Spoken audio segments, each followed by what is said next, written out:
Anda mendengarkan podcast Ngopas, Ngobrol Pastor, di mana kita akan membicarakan topik-topik yang berhubungan dengan pelayanan dan kehidupan para hamba Tuhan, para pastor, maupun juga aktivis Kristiani, baik di gereja maupun di dalam organisasi Kristen. Nama saya Pendeta Kian Holik dari Sydney, Australia. Nah, sebelum kita melanjutkan, jangan lupa untuk subscribe channel ini dan nyalakan loncengnya di YouTube, supaya apabila ada video-video baru yang kami upload, Anda bisa langsung dapat mengetahuinya. Saudara, bagaimana menciptakan gereja yang intergenerasional? Nah, apa yang dimaksud dengan semuanya ini? Saya mengundang seorang hamba Tuhan yang sudah senior, hamba Tuhan yang sudah makan asam garam, pahit, dan lain sebagainya di ladang pelayanan, yaitu Pendeta Randy Chuang. Dan kita akan berkenalan dulu dengan Pak Randy. Pak Randy, selamat datang di Ngopas. Apa kabar, Pak? Baik, Pak Kian, terima kasih untuk undangannya. Sudah lama kita tidak bertemu. Betul, betul. Sudah lama sekali ya kita nggak ketemu, Pak. Saya ingat waktu Ya, itu di Kelapa Gading, ingat-ingat samar-samar kurang lebih. iya, Dan iya betul sekali, kelihatannya Pak. Pak Randy masih di Kelapa Gading di GKBJ, betul ya, Pak ya? Betul, Pak. Di Ah, ah. Kelapa Gading, di KBC, betul. Iya, sudah berapa lama Pak Randy pelayanan di sana? Ini gereja dari 2006, jadi sebenarnya Hmm. 17 tahun. Tapi saya Hmm. 26 tahun itu di GKBC terus, Pak. Wow. Dan tentu Yap. bervariasi sekali. Iya, iya, iya. Ini ini sebuah peringatan juga kepada hamba-hamba Tuhan yang masih muda, bahwa pelayanan pastoral itu membutuhkan sebuah komitmen yang long term, bukan hanya sekedar 1-2 tahun. Pak Randy Betul, sudah Pak. 26 tahun sekarang ada di satu gereja. Puji Tuhan. Pak Randy, kira-kira aktivitas apa yang Bapak lakukan akhir-akhir ini? Mungkin bisa share mungkin 1-2 aktivitas mungkin yang bisa memberikan dorongan kepada kami?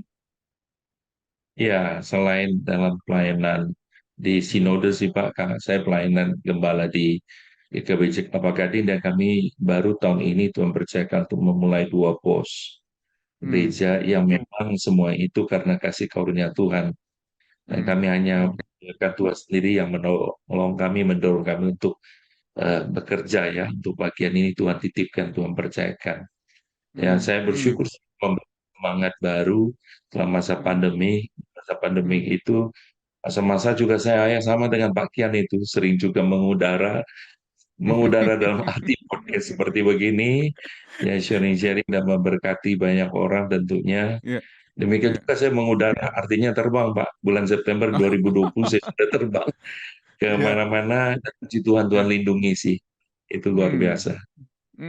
Puji Tuhan. Wah, senang sekali Pak dengar cerita dari Bapak dan saya yakin kalau misalnya saya tanya lebih detail lagi pasti banyak cerita-cerita yang sangat mendorong para hamba-hamba Tuhan termasuk saya sendiri. Terima kasih banyak Pak Randy, tapi mungkin lain kali lain kesempatan ya nanti ya ceritanya yang lain-lain.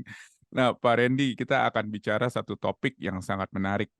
Saya yakin buat Bapak juga menarik. Bagaimana kita menjadi atau menciptakan gereja yang intergenerasional. Nah, mungkin pertanyaan saya yang pertama, Pak, apa yang dimaksud dengan intergenerasional menurut Pak Randy? Iya, kalau intergenerasional itu artinya memang gereja kan terdiri dari apa namanya segala usia ya. Jadi Hmm, kalau kita lihat dari anak-anak, dari ya, pra remaja, remaja, pemuda, dewasa hmm, muda, dewasa hmm, tua, senior gitu. hmm, Nah ini pasti hmm, tidak. Memang di dalam melayani mereka tentu terkadang kita tersegmentasi, Pak. Jadi menurut saya itu kita hanya fokuskan di mana. Dan khususnya sekarang bagi gereja-gereja Injili kita ada satu persoalan yang kemudian memang penting pelayanan generasi muda kita berkata anak-anak muda itu sudah hilang. Jadi ya, bagaimana caranya? Nah itu ya, sebabnya kita coba memberikan porsi lebih banyak pada pelayanan muda dan itu tidak salah. Tetapi hmm, kemudian kita melupakan juga bahwa sesungguhnya ada hmm, seperti anak-anak, pelayanan juga misal kaum dewasa muda yang di dalam perjuangan mereka, pergumulan mereka dalam mendidik besarkan anak. Demikian hmm, juga masalah tentang orang tua dan hmm, kesepian ini terabaikan. Dan ya, bagaimana sebenarnya kita mengajarkan bahwa harus terkoneksi. satu dengan hmm, yang lain karena ini dilihat sebagai keluarga, Pak. Bukan lagi hmm, dilihat sebagai segmen pasar, artinya hanya hmm, produk hanya satu bagian yang kita produk, tanpa kita melihat bahwa sesungguhnya pelayanan gereja kan holistik ya.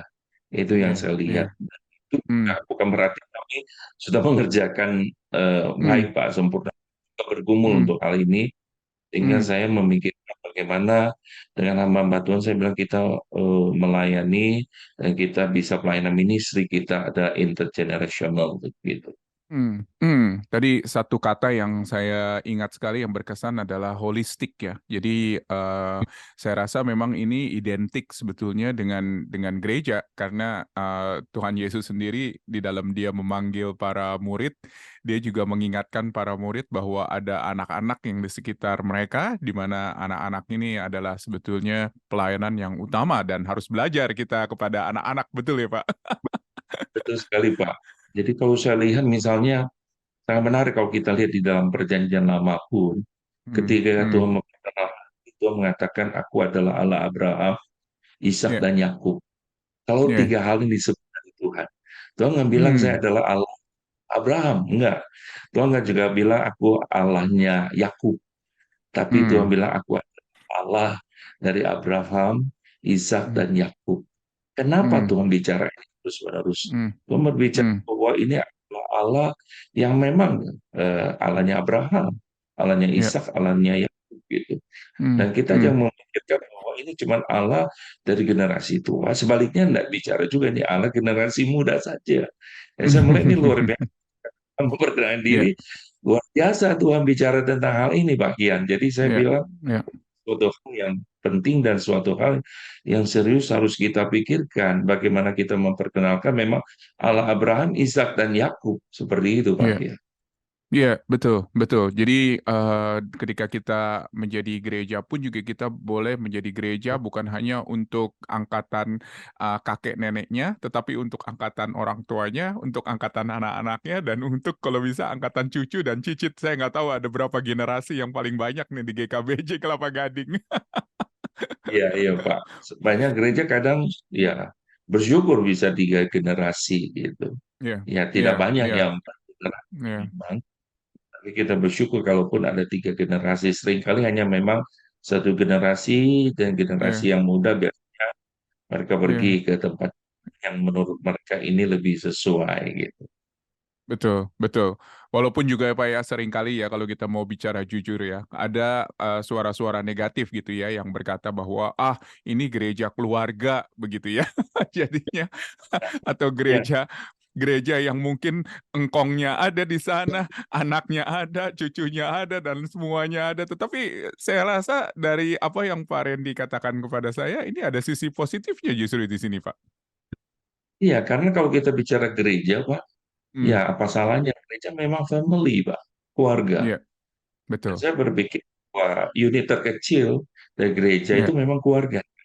Lalu Hmm, kemudian bagaimana hmm, berkembang, keluarga-keluarga hmm, itu berkumpul tentunya. hmm, Dan yang hmm. paling penting bukan berbicara tentang artinya ini ada nepotisme atau bagaimananya, tetapi Ya, kita ya, melihat seperti yang apa ada satu penulis kan Pak ya yang hmm, apa hmm, namanya hmm, Mel Walker itu dia pernah hmm, tulis tentang apa namanya ya intergenerational church kalau hmm, tidak salah. Nah, hmm, dia bilang bahwa masalah yang terjadi adalah seringkali dimulai satu kalimat our kids leaving the church. Itu yang ya, terjadi. Karena kita ya, meninggalkan gereja karena apa? hmm, Karena memang kegagalan passing the button-nya gitu. Bagaimana hmm, passing the button. Cuma hmm, memang persoalan mana passing the button ini yang terjadi dalam bisnis keluarga pun seperti itu kan. Ada lag dari hmm, passing the button-nya itu sendiri. hmm, Nah, hmm, kenapa ini terjadi? Nah, karena mungkin kita melihat dalam keluarga ini kan memang kita disebut dengan keluarga secara biologis. Tapi ya, permasalahan yang terjadi karena memang tidak ada relasi, iya kan, Pak? hmm, hmm, Relasi yang hmm, intensional, relasi yang memang ada keterbukaan, kejujuran ya, seperti itu di antara mereka. Nah, itu ya, sebabnya maka saling percaya itu muncul.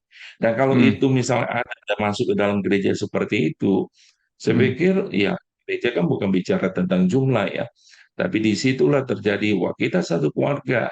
Seperti ya, jemaat mula-mula kan juga family, Pak, kalau kita ya, lihat. Saya ya, pikir betul. itu luar biasa kalau kita bisa Hmm, lakukan. Cuman memang tidak hmm, mudah, apalagi tantangan di kota-kota besar itu sendiri.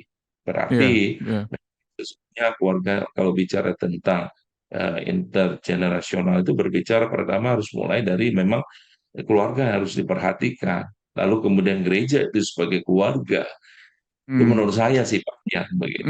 Ya, ya, ya. Jadi memang intinya bahwa gereja harus menjangkau keluarga secara biologis, tetapi juga bagaimana ketika keluarga-keluarga ini datang menjadi sebuah keluarga yang keluarga Allah, begitu kurang lebih, dan menjadi bagian daripada satu entity ya Pak ya pada akhirnya ya. Memang ini menarik sih. Nah, memang Pak, banyak gereja tidak secara intensional gitu ya, melakukan atau berfokus kepada gereja yang intergenerasional. Tetapi menurut Pak Randy bagaimana? Apakah ini adalah sesuatu usaha yang harus intensional dari gereja untuk menjadi gereja yang intergenerasional, begitu? Ya, saya berpikir kan memang tanggung jawab Hmm, pertama unit kecil itu kan memang ya, keluarga ya Pak. Keluarga. ya, Kalau keluarga hmm, beres tentu dalam gereja juga akan paling tidak hmm, juga walaupun kan saya bilang akan beres semua tentu ada tantangan. Nah itu ya, ya, sebabnya saya lagi berpikir kalau kita bilang oke kita ciptakanlah generasi yang muda yang bagus hmm, kita perhatikan. Betul hmm, sih, tetapi bahwa hmm, kita perlu mengajak bagaimana generasi yang muda ini mengerti bahwa ada generasi yang tua gereja ini. Dan mereka ya, juga mengerti ada generasi yang muda. Karena betul. nanti mereka akan menggantikan yang tua, tapi mereka Hmm, juga akan digantikan dari yang muda kan. hmm, Nah ini yang hmm, seringkali terjadi di gereja terjadi gap. Sekarang hmm, let's say kita bilang, wah ini generasi hmm. yang muda ini bagus. Tapi kalau dengan pola seperti ini, at the end kan mereka masih getting old juga Pak. Mereka akan Iya, menjadi iya, betul. generasi wah, lalu kemudian juga pola yang sama. Akhirnya Hmm, juga sama juga terjadi. Sehingga hmm, teriakan-teriakan yang seperti ini, why, misalnya our kid leaving church, seperti itu, akan terulang lagi, Pak. Akan terjadi, hmm, ada hmm, lain-lain lagi. hmm, Tentu saya hmm, berpikir, itu bukan berarti sama rata sama rasa, tetapi paling tidak bahwa saya betul. bicara dengan gembala youth di tempat Hmm, kami, saya bilang hmm, tolong hmm, ajarkan anak-anak bahwa hmm, mereka itu sadar bahwa ada yang tua, ada orang tua hmm, yang hmm. mengasihi mereka. Tolong juga Ya, mengerti mereka. Sebaliknya ya, saya ngomong yang pelayan kaum muda, kaum tua, hmm, juga hmm, mereka harus mengerti sebenarnya ada anak ya, muda gitu. betul. Ada anak mereka, ada cucu mereka yang harus Hmm, diperhatikan, yang harus di-sharingkan, yang harus dibagikan visi, harus dipercaya gitu. Sama-sama mengerjakannya. Nggak bisa hmm, kita hmm, paksakan semuanya yang lain. Itu sih hmm. menurut saya sih. Dan Iya, kegagalan iya, seringkali, betul, kegagalan terjadi betul. kadang generasi muda nggak pernah tahu sejarah, Pak, dari gereja. Dan gereja itu kadang nggak menceritakan tentang Hmm, sejarah gereja perjuangan ini. hmm, Sama juga hmm. seperti di rumah, nggak menceritakan perjuangan kungkung kita, opa kita, dan berjuang bangun bisnis, dan yang lalu Iya, diteruskan oleh papa gitu. Dan mereka betul. nggak pernah tahu, melihat sekarang gitu. Oke, papa Hmm, sudah hmm, sukses. Mereka hmm, tidak lihat hmm, satu keluarga hmm. bergandengan tangan, satu Ya, visi berjuang bersama gitu. iya, Dan itu iya, nggak betul, pernah ada, Pak. Itu menurut saya. betul. Betul, betul. Saya rasa itu tepat sekali sih.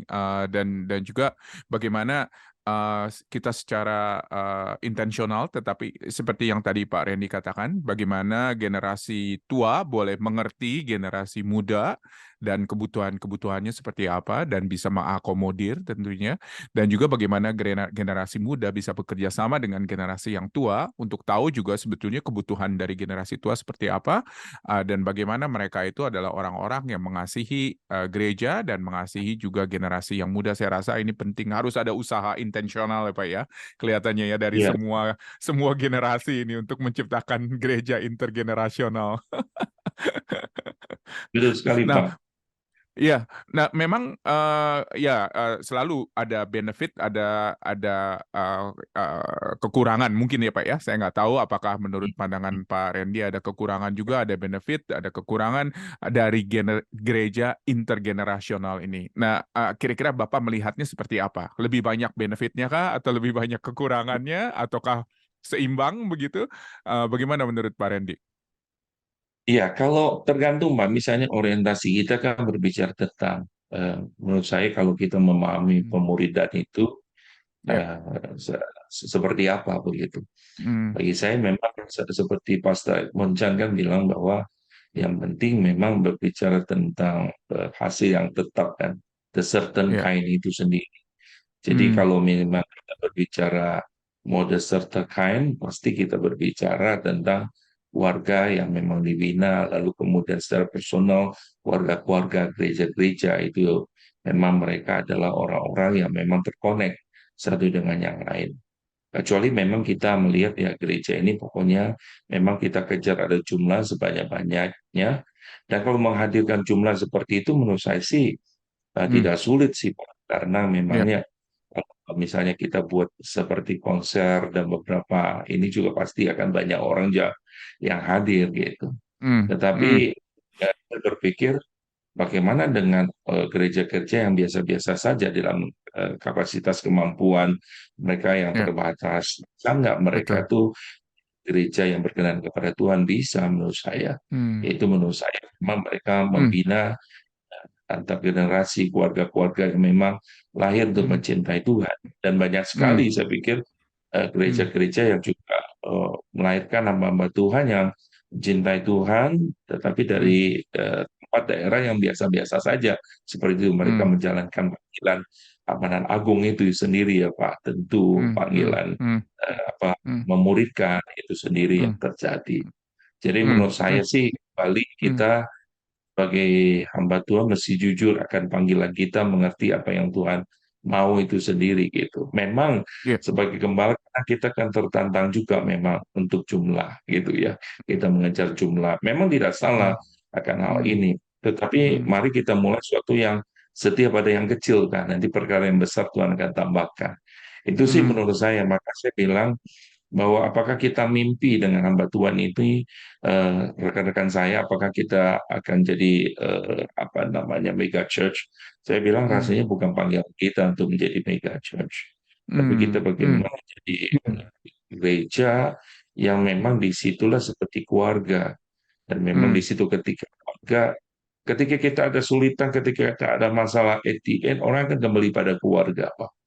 Karena di situ tempat mereka sharing, tempat di mana melihat mereka nyaman, ya, tempat di mana ya, mereka merasa disitulah ada memang keterbukaan, ada kejujuran itu yang terjadi. hmm, Jadi hmm, sebenarnya kalau memang gereja mulai mempraktekkan itu, anak-anak muda saya pikir mereka juga melihat sih Pak, kalau hmm, misalnya oh gereja ini adalah gereja yang memang apa namanya bukan sempurna ya Pak. Gereja ya, ini nggak ada yang sempurna, tetapi betul, gereja ini otentik, istilah yang sering dipakai sekarang ya, ya, ya, otentik. Gereja ya, ini belajar berjuang.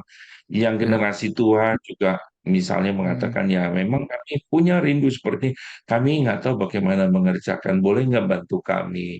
Kami tahu akan hal ini, kami tahu dulu mengerjakan dengan pola yang lama itu sudah hmm, nggak bisa lagi gitu. hmm, Tapi yang hmm, muda juga bilang, iya, kami kurang pengalaman di sini dan kami butuhkan generasi yang ya, senior untuk membantu hmm, kami. Tapi ini hmm, suatu yang indah kan, Pak ya, kalau kita ya, bisa kerjakan. Kita nggak betul, bilang, oke, so ini bukan zaman kami, ini zamannya Yosua, yang Musa ya, sudah lewat. Saya pikir nggak begitu ya, itu terjadi. betul, Karena Alkitab betul, bicara ya Musa, Yosua, toh ada hmm, Ruth Naomi, toh ada Paul hmm, dan Timothy, itu ada hmm, Barnabas hmm, dan Markus gitu kan, ada hmm, Elia dan Elisa, itu kan sangat indah hmm, sekali. Nggak bicara hmm, cuma Joshua saja gitu, tetapi ada hmm, betul, dari Moses, Musa gitu. Itu yang saya betul. lihat sih Pak. Gitu. Betul, Betul, dan saya yakin dan percaya juga untuk menciptakan gereja intergenerasional ini seperti yang tadi Pak Randy sudah bicarakan itu jauh lebih sulit ya, dibutuhkan betul-betul sebuah kesabaran, saling menerima, saling mengerti, walaupun mungkin kalau mau misalnya mau menciptakan gereja yang hanya satu generasi mungkin itu jauh lebih mudah kali mungkin karena memang seleranya sama, semuanya serba sama dibandingkan dengan intergenerasi. Betul begitu ya Pak ya? Iya, betul Pak. Karena memang Hmm. pergumulan akan dialami juga sih. Sekarang Hmm. disebut kita generasi, zaman kita generasi muda gitu. Terus sekarang kita sudah Iya. masuk babak kedua, Pak. Istilah kalau tanding bola. Istilahnya kan sudah ada generasi yang di bawah kita, anak-anak kita Betul, gitu. Yang betul, memang kalau betul. kita lihat nanti mereka juga akan naik seperti kita dan juga akan Hmm. mengalami pergumulan yang sama gitu. Ya, ya, Sustainable dari gereja itu bagaimana gitu kan. ya, Ini yang kita ya, karena kita hanya ya. sesaat saya pikir. Ya, ya, dan memang juga tantangannya selalu ialah bagaimana kita bisa meninggalkan atau membuat sebuah contoh yang baik, contoh yang mencintai Tuhan, mengasihi Tuhan kepada generasi yang muda. Nah, memang Pak, sekarang ini yang menjadi kesulitan itu adalah bagaimana sih caranya menciptakan gereja yang intergenerasional ini. Tadi Pak Randy sudah bicara sedikit banyak mengenai bagaimana saling menerima, saling sabar, saling mendengar satu dengan yang lain. Tetapi saya yakin Pak Randy punya tip-tip yang lain nih Pak. Bagaimana kita bisa menciptakan gereja yang intergenerasional, yang betul-betul indah seperti yang tadi Pak Randy katakan. Iya Pak, memang apa namanya seperti yang Pak Kian ngomong tadi tidak mudah Pak. Hmm, Butuh kesabaran, butuh waktu, konsistensi hmm, ya mengerjakan hmm, ini. hmm, hmm, Menurut saya yang pertama memang kita perlu sharing kan sih Pak. Akan hal ya, ini visi ini kepada pemimpin yang generasi sekarang, juga generasi yang muda, supaya mereka hmm, melihat ini kita hmm. lakukan ini untuk zaman kita kah atau sebenarnya kita bicara ke depan nantinya. Karena otomatis Ya, kan generasi hmm, ini kan ada generasi di bawah kita kan, seperti begitu. Nah kalau kita hanya sebagai pemimpin memikirkan pokoknya sekarang saja kan, saya berpikir kan hmm, pemimpin itu visioner ya Pak, melihat ke ya, depan. Dan juga ya, harus melihat bahwa apa yang Alkitab katakan. Karena ini hmm, sebuah titipan kepercayaan bagaimana kita mengerjakan itu sangat hmm, penting gitu. hmm, Ya, saya hmm, selalu hmm, melihat berbahasa berulang-ulang kalau kita mulai dari PL itu perjanjian lama, aku Allah Abraham, Ishak dan Yakub itu luar biasa Tuhan bicara. Tuhan ingatkan bahwa aku ini siapa? Aku bukan hmm, Allahnya satu generasi, tapi semua ya, generasi dan Allah ya, cinta itu semua. Nah, itu hmm, sebabnya menurut saya sharing itu butuh waktu. Itu sebabnya mungkin hmm, bisa juga dalam fellowship itu tidak bisa saja menurut saya fellowship hanya satu generasi, tetapi bagaimana hmm, melibatkan generasi-generasi yang lain hmm, gitu bisa saling bantu hmm, seperti begitu. Misalnya kami pernah hmm, bikin game itu ada anak muda dan anak muda itu membantu yang tua untuk game gitu. hmm, Dan hmm, mereka juga senang kan dibantu dan ternyata di situ ya, mereka boleh mengerti bahwa oh iya kami sebenarnya hmm. gaptek gitu dan kami dibantu. Oh iya, Oma diajarkan begini, Oma Hmm, diajarkan begitu. Karena hmm, ini yang terjadi kan ya. Nah, hmm, kalau hmm, seperti relasi sudah jalan itu otomatis kan ya, memang lebih enak kan Pak. Seperti itu yang terjadi. Ada banyak hmm, persoalan yang bisa diselesaikan karena memang relasinya hmm, sudah nyaman itu yang terjadi hmm, gitu. hmm, Nah, hmm, ya, itu saya perlu juga memikirkan ya memang sekarang kan banyak membahas hmm, tentang intergenerational worship gitu ya. hmm, Bagaimana hmm, memang ibadah itu juga kita melibatkan anak-anak muda dan mereka juga ya, dikasih pangkat untuk memimpin karena seringkali kita tidak mempercayai ini masih anak baru gede anak ingus satu mimpin gimana itu yang terjadi kan. Nah kita harus ya, percayakan dan berikan kesempatan kepada mereka untuk memimpin hmm, ibadah sehingga mereka mesti sadar juga bahwa mereka tidak hanya di youth, mereka tidak hanya di remaja, hmm, teenager atau di pra hmm, remaja, hmm, tapi mereka juga sadar bahwa mereka akan nanti ke sana kan. Nah, itu hmm, sebabnya memang hmm, dalam pergumulan gereja itu bagaimana menurut saya kita juga ya, mengajarkan kepada mereka, termasuk ya, ujian. Nah, ya, seringkali yang terjadi di gereja itu menjadi masalah Hmm. misalnya di remaja atau di sekolah minggu, boleh nih nyanyi tepuk tangan, boleh nih Hmm. angkat-angkat tangan, boleh nih lagu-lagu ya seru-seru, Ya. tetapi kemudian di umum udah nggak boleh lagi seperti begitu. Hmm. Dan mereka melihat ini gimana? Ya. Karena ini kok nggak konsisten mereka lihat. Hmm. Aku Hmm. nggak menyalahkan sih Pak, artinya bahwa kita penting sekali lagu-lagu gospel song, tapi himne juga oke. Tapi Hmm. bagaimana kalau kita juga memang tahu bahwa gereja kita mengajarkan himne, dan gimana Ya. kita juga mengajarkan generasi muda menyanyikan himne dengan baik gitu. Hmm. Tapi kalau Hmm. kita izinkan mereka, misalnya kita ngajarin mereka, mereka bebas, sedangkan di umum kita juga semua pakai pure hymn. Lalu waktu Ya. mereka kemudian naik, kita bilang ini nggak boleh, itu nggak boleh. Nah, saya pikir terjadi satu gap. Dan zaman Ya. sekarang kan anak-anak kita kan nggak bisa lagi kemudian larang kan, paksa kan Pak. Ya. Dulu Betul. zaman kita Betul. kalau dipelototin orang tua kita langsung takut. Sekarang dipelototin balik gitu Pak. Itu yang terjadi kan. Ya itu kan, Ya. ya zaman ini sudah berbeda menurut saya gitu. Hmm. Itu Hmm. itu Hmm. sih sebetulnya misal dalam Ya. apa namanya intergenerational worship itu yang Ya. terjadi. Iya, Menurut iya. saya Dan juga bukannya hanya sekedar yang tua dan muda ya, tetapi ada beberapa gereja yang sudah mencoba untuk memasukkan juga bagaimana anak-anak bisa menjadi bagian sebetulnya dari ibadah. Itu betul, juga sesuatu yang indah ya menurut saya karena banyak anak-anak atau remaja tidak lagi pergi ke ibadah karena mereka merasa belong gitu ya di kebaktian ya, remaja atau di kebaktian pemuda, tetapi tidak merasa belong di dalam kebaktian umum. Saya rasa ini betul. PR untuk kita semua nih. Ya kalau di gereja kami ada Pak, ada Hmm. anak-anak sekolahku itu ibadah di tempat kami, kebaktian umumnya Hmm. ya, Ya, suruh naik, ya. memang agak agak ribut gitu Pak, noisy gitu kan. Wah, namanya nyanyi seperti ini. Tapi kami mengajar ini keluarga Ya, dan belajar untuk menerima. Toh kamu betul. punya anak, kamu punya cucu juga. Seringkali kan Hmm. kita nggak mau diganggu, tapi kita Hmm. belajar juga bahwa kita keluarga. Bagaimana Ya. kita sama-sama beribadah. Tentu Hmm. anak-anak itu dengan gaya mereka yang lucu, yang polos, seperti begitu. Kalau suruh nyanyi Hmm. ada yang duduk, ada yang diem gitu, ada Hmm. yang Hmm. kemudian ngapa diatur gitu. Ya, Tapi itulah ya. family, itu keluarga.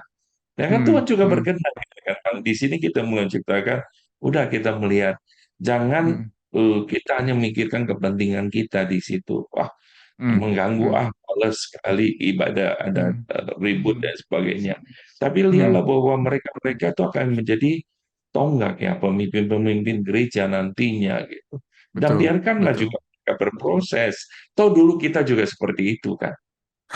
Gitu. Ya betul, betul, betul sekali. Kalau dulu kita nggak diberikan kesempatan juga kita nggak akan menjadi seperti ini ya Pak. Iya, iya, itu terjadi. Terus menurut saya berikutnya Pak, bukan saja intergenerational worship yang memang itu, tapi bagaimana di dalam leadership kita juga bisa melibatkan yang muda juga Pak. Artinya mungkin, Ya betul, betul, betul. ya ini bukan saya singgung ada kaitan misalnya apa namanya keputusan MK nggak Pak ya, yang muda umur berapa gitu. Bukan, karena saya bicara bahwa ya memang kalau kita dulu bilang kan life begin Hmm. 40, tapi kita Hmm. bicara sekarang banyak pemimpin-pemimpin perusahaan, orang-orang hebat juga mereka ya rata-rata Betul. usia mereka seperti 30-an gitu. Kalau Hmm. mereka punya Hmm. kapasitas gitu, apa kita juga Hmm. tidak tempatkan mereka di dalam kedudukan jabatan struktural yang membantu kita, lalu kemudian Hmm. memikir, kadang memang bagi kita itu kita butuh yang tua, Pak, tapi juga Ya, butuh yang muda. Yang sangat ya, menarik ada dulu usia majelis kami itu maksimal ya. 65 tahun. Tapi sekarang Ah, waktu kita sudah tidak ada usia batasan 65. Lalu mereka ah, bilang, wah kalau gimana yang terjadi loh. Kalau yang tua kita nggak kasih batasan, dia masih mampu sekarang kuat. Dan bahkan WHO kan bilang umurnya semakin panjang kan, orang yang sehat. ya, Kali ya, 85. Nah kalau yang tua betul. kita bilang, usah ada batasan lah kalau mereka masih mampu. Ya yang muda juga Hmm. kita nggak usah batasi juga gitu kan. Ya, Kan ya, seperti ya, begitu ya, Pak, yang terjadi. Tentu nggak mungkin kalau anak-anak kita ini kan gitu kan. Tapi ya, ya. eh, kita memberikan kepercayaan pada bidang-bidang yang lain gitu. Hmm. Saya itu Hmm. sampai ada Wah, gereja yang saya kunjungi, kok ya. ada juga pemimpin kelompok kecil, anak-anak kecil yang Hmm. dipercayakan Pak. Wah itu salut, Hmm. gereja kami masih belum Pak. Menurut saya ini Hmm. luar biasa. Hmm, hmm. Dan bagaimana ada kehadiran daripada intergenerasional yang bukan hanya di dalam ibadah tadi seperti Bapak katakan, tetapi juga di dalam leadership, di dalam pertumbuhan rohani mungkin ya, Ya, ya dan juga di betul. dalam hal-hal yang lainnya yang berhubungan dengan kehidupan kita sebagai satu keluarga Allah. Wow, luar biasa nih Pak Randy, ini membukakan mata kepala, telinga Satu saya lagi Pak, dan juga menurut saya hati kalau saya. kita mau Satu lagi menurut saya kalau misalnya seperti mau libatkan kita memang bergerak ke intergenerational church gitu ya.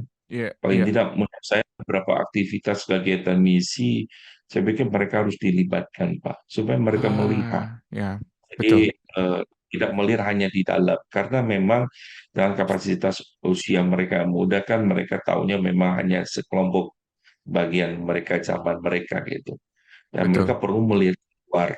Nah, itu Hmm, terkadang kan mereka, maaf, mungkin agak hmm, kurang pengalaman seperti itu, tapi di satu sisi pemimpin gereja berpikir, wah kalau ini ngapain libatkan anak-anak muda, nggak bisa banyak hmm, kontribusi, hmm, mungkin seperti itu. hmm, Dan lagi, kalau hmm, kita bilang misi kan butuh dana, Pak. Nah, biasanya kan hmm, kalau misalnya misi hmm. ada gereja yang berkata, wah terlalu banyak subsidi untuk mereka, gitu.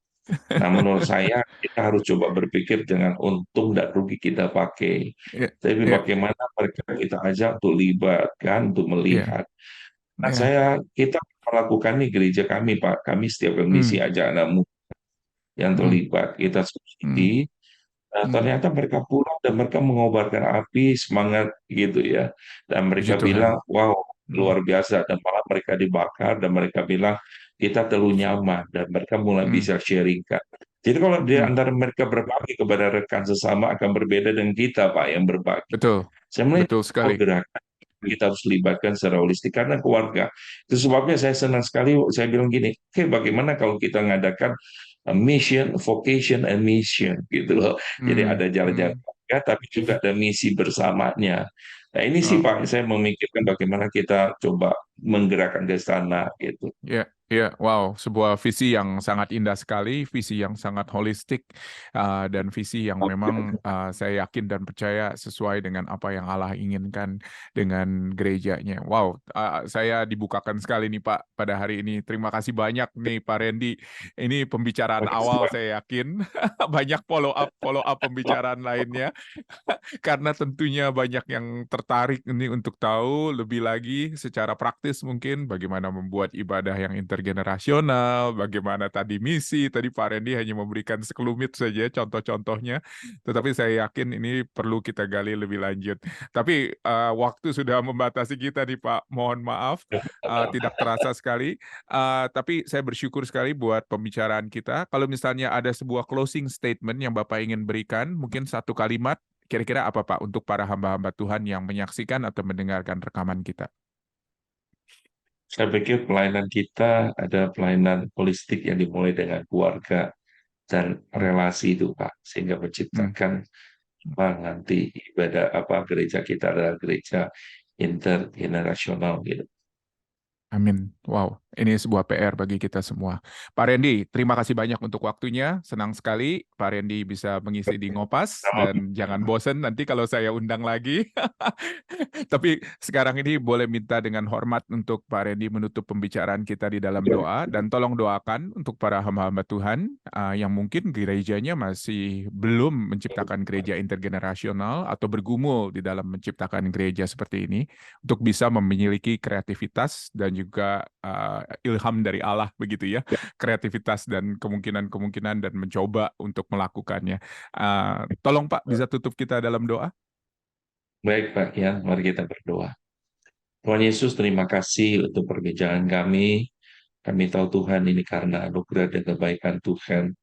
Kami banyak belum eh, melakukan hal yang berkenan di hatimu, tetapi Tuhan terus menolong kami, mengerjakan. Kami tahu Tuhan pelayanan pengembalaan bukan sesuatu yang mudah, kami membutuhkan pertolongan campur tangan Tuhan. Kami bersyukur sekali lagi Tuhan untuk eh, Pak Kian. Tuhan terima kasih untuk segala kebaikan-Mu melalui dia, mulai mengerjakan pelayanan ini yang tentu memberkati kami semua.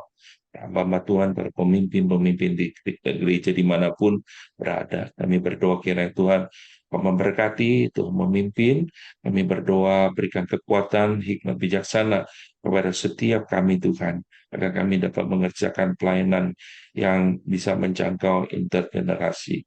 Tuhan kami bersyukur, kami menyerahkan untuk pelayanan dari kami semua, secara khusus untuk Pak Kian, Tuhan juga berkati pelayanan dan keluarganya. Dalam nama Tuhan kami Yesus Kristus, kami berdoa dan kami mengucap syukur. Amin. Amin.